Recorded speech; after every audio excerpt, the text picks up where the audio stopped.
Hello, this is a quick tutorial on data collection.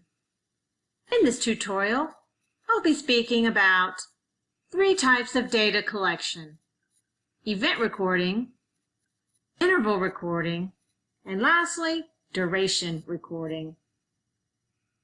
Event recording is also often referred to as frequency count or frequency recording. And this involves observing, counting, and recording the number of times a behavior has occurred. Event recording is a great choice when you have discrete, low-rate behaviors that have a definite beginning and end, and that do not occur too often. To collect event data or frequency data, on your data sheet, note the time the observation begins, and then record each occurrence of the behavior. Tally marks are a great way to do this. Note the time the observation ends. This is important because you will need to calculate the length of time for the observation so that you can determine the rate of the behavior. Due to the possibility of certain data collection sessions being different lengths of time, it is more appropriate to compare data across sessions if you have calculated the rate by counting the total number of times the behavior occurred and dividing by the length of the observation. You can use event recording to assess academic skills.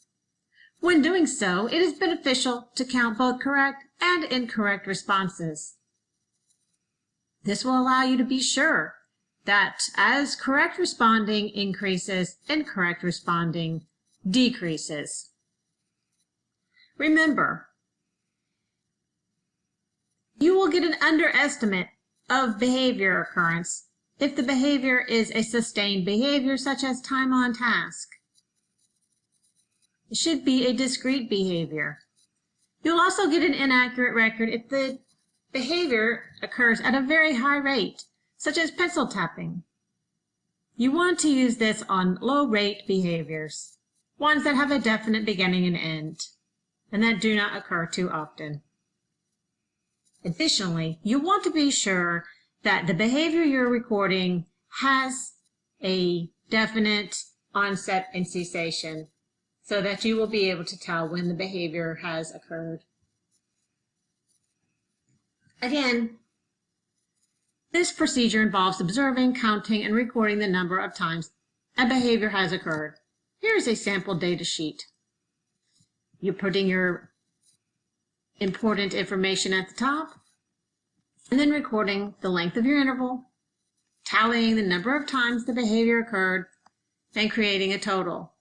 You may add a column to the right here to indicate rate. Next, I will talk about interval recording. Specifically, momentary time sampling is a type of interval recording that is quite useful for teachers who are collecting data. This can be done when the observer looks at the students at predetermined points of time and notes if the target behavior is occurring at that precise moment. Again, interval recording involves observing and recording the occurrence and non-occurrence of behaviors at predetermined units of time. These intervals can range from several seconds to several minutes or hours. But remember, if you are the teacher collecting your own data, you'll need the interval to be a bit longer, but not so long that you don't capture the behavior occurring. To collect this momentary time sample interval recording data, you will need to first divide the observation period into equal intervals. If you keep them very short, you will like to have a second observer collect data and not do it as a teacher. At the end of each interval, record whether or not the behavior is occurring. After the session is over, count the number of intervals during which the behavior occurred. You will divide this number by the total number of intervals and divide by 100 to determine the percentage of intervals during which the behavior occurred. So this is momentary time sampling. You can see here in this sample data sheet, it indicates marking a plus if the student is engaged in this described behavior at the end of each 1-minute interval. You would mark a negative or a minus if the student is off task and being prompted, in this case, at the end of the interval. Of course, you can insert your own desired behavior. Plus or minus goes here, total here, divide the number of pluses by, in this case, 10, and put the percentage of on-task intervals.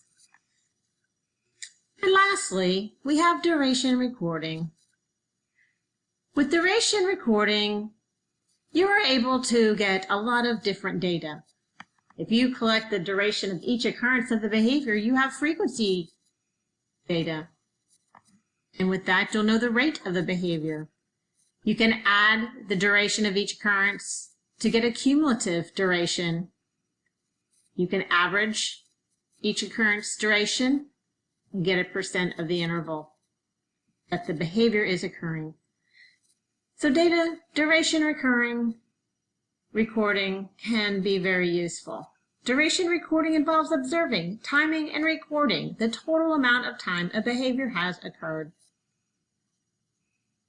This is good for recording continuous behavior, sustained behaviors such as on-task activity or stereotypy or repetitive behaviors. It is difficult to use in measuring high rate and short duration behaviors or multiple behaviors. But it will provide you a great deal of information. You can see here in this data sheet the information needed. The date, the time beginning, the time ending, the total amount of time the student is engaging in the behavior, and if you divide the total time by the time of the observation, you can get the percentage of time the behavior was occurring. So to do this, start the stopwatch when the behavior begins. Stop the stopwatch when the behavior ends. Record the length of time the behavior occurred, and repeat the steps above until the end of the observation period.